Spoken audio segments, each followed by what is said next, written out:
There are only a few hotspots in Malaysia, like the Petronas Towers in Kuala Lumpur, so many Western tourists will give the whole country a pass in favor of some of its more famous neighbours, like Singapore, Phuket, Thailand, or Bali, Indonesia.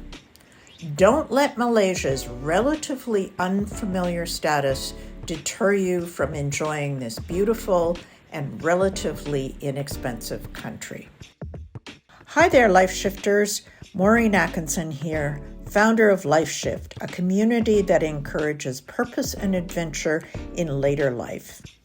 I visited Malaysia recently and fell in love with the mystery and relatively slower pace of this beautiful country. In this video, I focus on 3 relatively unknown attractions that are well worth the visit. Yes, I said inexpensive for almost everything except beverage alcohol. It is a Muslim country, so you can get alcohol easily, but don't expect to find it everywhere, and it is not inexpensive.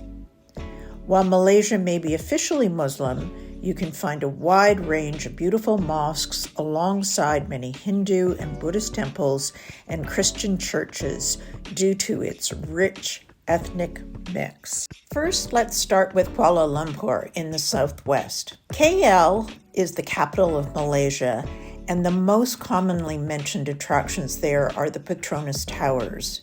Made famous in adventure films, they are a good way to get a view of the whole city. They also are distinctive design-wise because they are based on Muslim geometry, not the usual square block towers. Close by to the towers is a little-known city museum, which is a wonderful way to discover KL at a minute level. The museum has a great summary of the city's history with a scale model of the modern city, as well as a version of the historic city when the British occupied the area. Step outside of the museum and you find the beautiful Merdeka Square and the hauntingly beautiful Masjid Jamek Mosque.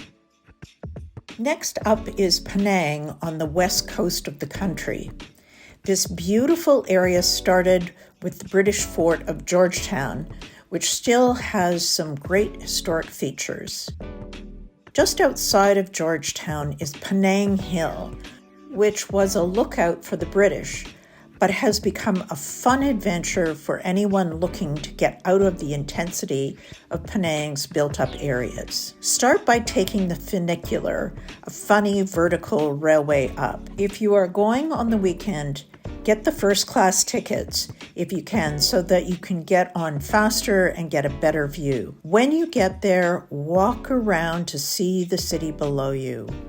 Walk through the Habitat Eco Center. Check out the Penang Hill Gallery, which has some really great old pictures of the area and historic models of the funicular. Finally, the third cool area is the Highlands in the west central area. They are really a series of small towns along a winding road with hills on either side that have been terraced farms for hundreds of years.